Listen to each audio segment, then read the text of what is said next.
नमस्कार आई या रेसिपीमध्ये तुमचं सगळ्यांचं खूप खूप स्वागत आहे। सगळ्यांना श्री स्वामी समर्थ। आणि आपल्या आज स्वामी महाराजांची पुण्यतिथी आहे आणि पुण्यतिथी निमित्त आपल्या सगळ्या यूट्यूब फॅमिलीला खूप खूप शुभेच्छा आणि सगळ्यांना श्री स्वामी समर्थ परत। आणि चला आपल्या महाराजांना काय काय प्रसाद आवडतो तोच बनवायचा। तर माझ्या मंदिरामध्ये इथं स्वामी महाराजांची मूर्ती आहे, तर मी इथं घरी आज बेसनचा लाडू बनवणार आहे, तो तुमच्याबरोबर शेअर करणार आहे। चला त्याच्यासाठी काय काय साहित्य घ्यायचं ते बघूया आणि व्हिडिओला सुरुवात करूया।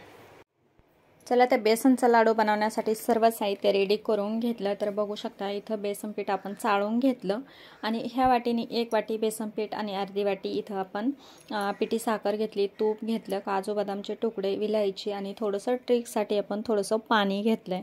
तर लगेचच आपण आता कढई गरम करायला ठेवू। छानपैकी इथं अर्धी 1 वाटी आपण तूप घेणार आहे, तर जेणेकरून आपल्याला भरपूर तूप लागतं बेसन भाजण्यासाठी।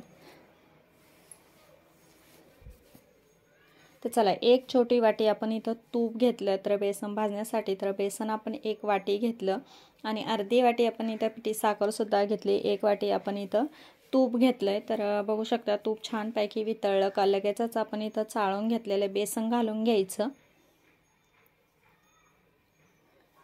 ते इथं बेसन घालून घेतलं, थोडासा कमी गॅस करायचा जेणेकरून तूप सुद्धा गरम आहे आणि बेसन पीठ खाली लागण्याची शक्यता असते आणि शक्यतो इथं एकसारखं हलवत आपण बेसन पीठ भाजून घेणार आहे। तर भरपूर वेळ लागतो बेसन पीठ भाजायला आणि आत्ता इतपत कोरडं वाटत असलं तरी पुढं जाऊन तुम्ही बघू शकता कितपत छानपैकी बेसन पीठ भाजून आणि छानपैकी तूप सुटल्या जातं। तर एकसारखं अशा पद्धतीने आपण बेसन भाजून घेणार आहे आणि भरपूर वेळ लागतो इथं बेसन भाजायला। तर मला इथं एकूण 7 ते 8 मिनिटं लागले, जेणेकरून मी इथं 1च वाटी बेसन पीठ घेतले। तर तुम्ही जास्त क्वांटिटी असेल तर जास्त वेळ लागू शकतो। तर भरपूर वेळ लागतो आणि छानपैकी आपण बेसन पीठ भाजून घेतलं तरच आपला लाडू सुंदर लागतो, नाही तर उग्रट वास येतो जेणेकरून कच्चच घाई गडबड केली तर। तर बघू शकता पिठाचा कलर चेंज व्हायला लागला आहे, म्हणजेच आपलं पीठ आता मस्तपैकी भाजत आलंय। तर अजून थोडासा वेळ आहे, तर अजून थोडंसं आपण भाजून घेणार आहे आणि गॅस हा कमीच ठेवायचा।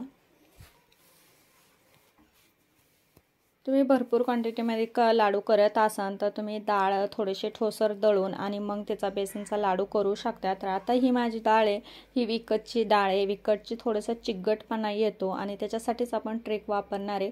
तर बघू शकता मस्तपैकी आपल्या पिठाचा कलर चेंज झाला। लगेचच आपण इथं काजू बदामचे तुकडे घेतले, ते सुद्धा याच्यातच घालून घ्यायचे, वेगळे भाजण्याची गरज नाही, जेणेकरून तूपसुद्धा भरपूर गरम आहे, पीठसुद्धा गरम आहे, त्याच्यातच आपले भाजून जाते। मस्त भाजून झाले का आत्ता आपण इथं जेणेकरून पाणी घेतलं होतं त्या पाण्याचा असा छानपैकी इथं शिपका देऊन घेणार आहे, म्हणजेच आपले छानपैकी इथं रवाळ आणि टेक्स्चर येतं आपल्या लाडूला। बघू शकता थोडीशी ट्रिक वापरायची आणि ही वापरायची नसेल, पाणी नसेल वापरायचं तर तुम्ही रवासुद्धा घालू शकता। रव्याने सुद्धा थोडेसे इथं चिकट होत नाही, जेणेकरून जे बाजारातलं पीठ आहे ते खूप काही चिकट असतं, त्याच्यामुळे आपला लाडूसुद्धा खायला चिकट लागतो। त्याच्यासाठी इथं थोडंसं 2 चमचे पाणी शिपायचं, नाही तर मग रव्याचा वापर केला 2-3 चमचे तरी पण चालू शकतोय। तर मस्तपैकी आता आपलं पीठ भाजलं गेलं, तर आपण आता गॅस बंद करणार आहे। तर गॅस बंद करायचा आणि पूर्णपणे थंड व्हायला ठेवायचं। तर बघू शकता पूर्णपणे मी इथं थंड व्हायला ठेवलं होतं कढईमध्येच आणि मस्तपैकी पूर्ण आपलं सारण आता थंड झालं आणि थंड झाल्यावरच आपण इथं आता विलायची किंवा पिठी साखर घालून घ्यायची। तर पूर्णपणे थंड सारण झालं का लगेचच आपण इथं जेणेकरून विलायची घालून घेतली, पिठी साखर घालून घेतली, छानपैकी मिक्स करून घ्यायचं। तर बघू शकता ते इथं थोडंसं कालून घेतलं का नंतर लगेच आपण आता हातानेच मिक्स करून घेणार आहे, जेणेकरून हाताने छानपैकी आपलं सारण आता मिक्स करून घ्यायचं, जेणेकरून मस्तपैकी लाडू बांधण्यासाठी। तर साखर आणि आपलं जे बेसन पिठाचं सारण आहे ते हाताने मस्तपैकी एकसारखं होतं आणि जेणेकरून आपल्याला लाडू बांधायचे म्हणले अशाच पद्धतीने मस्तपैकी आपलं सारण एकसारखं करून घ्यायचं आणि मस्त हाताने मिक्स होतं।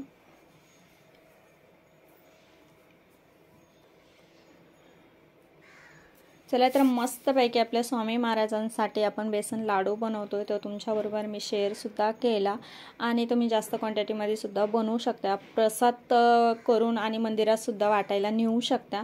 तर मी संध्याकाळीच मंदिरातसुद्धा जाणार आहे, तर ते सुद्धा थोडंफार तुमच्याबरोबर शेअर करणार आहे. तर मी पाठीमागं पण मंदिरातले व्हिडिओ खूप बरे टाकलेले. तर चला जसा वेळ भेटेल तसं मी तुमच्याबरोबर शेअर करीन. आणि अशा पद्धतीचा लाडूसुद्धा वाळता येतो. तर आपण आता अजून थोडंसं 5 मिनटं थांबवून घेणार आहे आणि नंतर लाडू वळून घेणार आहे. तर बघू शकता अशा पद्धतीचा येतो. तर थोड्या वेळ आपण थांबवून घेतलं आणि मस्तपैकी सारण एकसारखं आपण कालून घेतलं आणि आता लाडू करायला घेतले. तर मगाशी तर थोडं लगेचच लाडू वळता येते. आपण थोडा वेळ मी थांबवून आणि मस्तपैकी लाडू वळून घेते आता आणि छान असा लाडू वळला जातो. तर बघू शकता. तर प्रसादासाठी लाडू वाटते मी छोटे छोटे लाडू करते. तुम्ही छोटे मोठे सुद्धा करू शकता तुमच्या आवडीनुसार. तर ह्या लाडूला जास्त काही झंझट पडत नाही, लगेच वळल्या जात्या किंवा सारंग कोरडं होण्याची याची काही अजिबात झंझट नसतं. मस्तपैकी निवांत लाडू वळता येते आणि छानपैकी वळायला पण सोपे. तर बघू शकता.